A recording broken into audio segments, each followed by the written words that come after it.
guys, mayong buntag, and today's video guys, magluto ta og escabeche. So first thing, ato gyud yung hugasan ng atong isda no. So nakapalit mi og isda nga pakan, sa English pa yellowfin. So ako na siyang nahugasan and then ato na siyang asinan kay ato na siyang prituhon. O di ba? Naa siya, asinan lang gyud nato na siya. Depende sa inyo kung sa kadaghan ng asin, pero dapat gamay lang pud, di pud asin daghan kay para di po siya parat. Di ba? So, sa gamay ra gyud ng asin akong gibutang ana. Yeah, imo na siyang himas-himason. And then, mo na itong mga ingredients sa atong escabeche. Then, need tag isa ka carrots, isa ka bell pepper, nya ahos, bombay, og atong ketchup para pa-color. And then, kinahanglan po natog suka para aslom-aslom gamay. And then, tayubong para mulawot. And then, asin o paminta. So, mga na itong mga ingredients. And then, ato sang isit aside atong mga lamas. And then, diri ato nang paandaron atong induction cooker. Kaya diri man ta magprito sa atong isda. So, 15 ang pinaka-highest na volume sa induction. So, patangan nato oil. Kanolang oil lang akong gigamit ani para less ang cholesterol. And then, after na, if mainit na, ito nang ilunod ang isda. Prituran na ito na siya. Then, after na,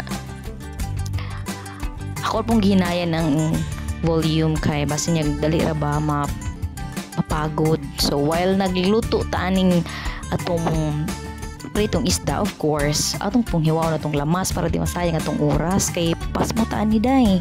Kung di ta mag multitask, muna dira. So atong lamas at ako nang gihiwa nata dire tulo ka ahos unya ato ra na siyang hiwaon tigagmay.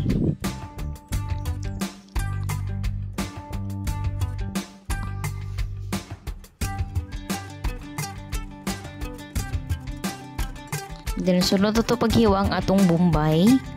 So normal ra pud na nga pagkahiwa ang bombay kay igor man to na igisa. So, muna siya. And then, ato pong balikan ng atong pinirito kaya pa sinapagod na. So, ako na siyang gibali. Diba? Grabe ang multitasking na to. Ani, waya tuog yun na itong trabaho. Ani, aron mabusog. So, muna ni siya. Ako nang gihiwa ang karuko. Nya kaya wala man tay pang panit sa carrots. Nga kanang butoy si tawag ato. Basta mauna na. So, ako na lang gikis-kis ang carrots guys. Aron mapanitan. Apil ang atong luya. So, ang paghiwaan na guys, pina-straight ra gyud na siya, pinatag-as ba? Kaya naluto na atong pinirito. So, ako na siyang gihaon. Unya, kanang kalha, more po na itong prituhan unya. So, binlan na itong gamay nga oil para sa paggisa sa atong mga lamas. So, mo niya itong pinirito naluto na. So, balikan na ito atong carrots o atong luya. So, ato nang hiwaon, pinatag-as. Kaya mo gyud na style na to. Na, basta escabeche, tanan lamas, pina-straight yun na, pinahaba. So, mana diha. So, ang carrots pod, ako na pong hiwa, pinatagas na pod. So, more na itong ingredients sa itong escabeche, guys. For the bowl agreed din siya nga recipe, guys, di ra ka mag-uol, di ra mabustot imong bowl sa ani.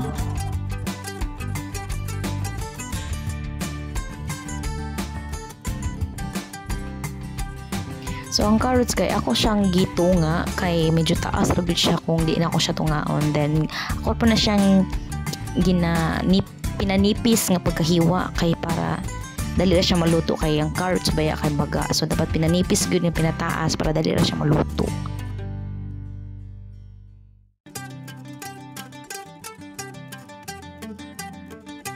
Ya kay mamanay naman sa atong paghiwa sa atong carrots. So magisa na ta ani.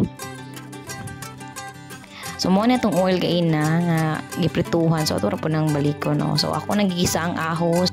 Nya karon kaya nakalimtan man nato dahil naka-high heat man dahil ni day. Pagod na itong ahos. Hagoy, mayon lang. Wala, mapagod kaayo. Nya, isunod na dahil na ito itong karuko paglunod. Pag niya, ang luya, nya karokarawan na dahil na ito na para di siya mapagod. Pag niya, ato na po dahil yung ilunod atong carrots kay di na to sayangan ang atong kuryente kay mahal na ba yung kuryente karon. So ato ra nang karaw-karawon, then paguman ana ato na dayong ibutang atong mga seasonings. So nagbutang ako ana o gamay na suka para maaslom atong kuan kay sweet and sours man ni atong escabeche. Nya paguman ana karaw-karawon na gyapon ani mo. Nya butang na to atong cornstarch nga gikutaw or pwede pod tayubong kay mas barato-barato man ang tayubong. So ito lang ta sa barato-barato kay gamay ra biya atong ibutang para lamang molawot. So butang ra po dayon ko dira og ketchup, and then tangan tubig gamay para di siya as in maya kayo. So ato na siyang butang tubig, and then timplahan na dayon nato na guys. Tangan na ko na siya diha og pepper nya. Imo na dayon ng timplahan, butang mo na cinnamon or magic syrup. So magic syrup akong gamit ani guys. So after ana imo na siya pabukalon within 10 minutes or 15 minutes. Then after ana kung maluto ng carrots, imo na dayong ilunod ding imong kuan, imong piniritong isda. O di ba? Mo na tong escabeche guys.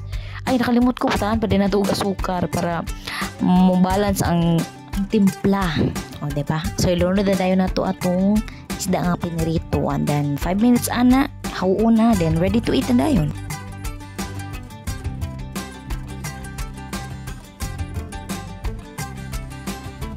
And then of course kaya na pumantay ulo og ang iko sa isda kay wala man to kiapil sa atong escabeche. So syempre ato pa ng sabawon kay lami ba palikhaon ning natay sinabaw para panghuyasan ta ba. And then mo na amo gi tuya. So na may gibutan na mga lamas na bombay, tanglad, kakaruko para humot ba atong tinuwa. So, tinuwa may tawag na mo ani. So muna siya, since nabukal naman ng among gipabukal na ininit, ilunod ng isda. Yan, pag kuman-ana, kung mga 5 minutes, luto naman ang isda. So, sila na nimo, tanganan nimo nag-magic syrup, then butangan po na ito na gulay para healthy po na itong pagkaong karong adlaw.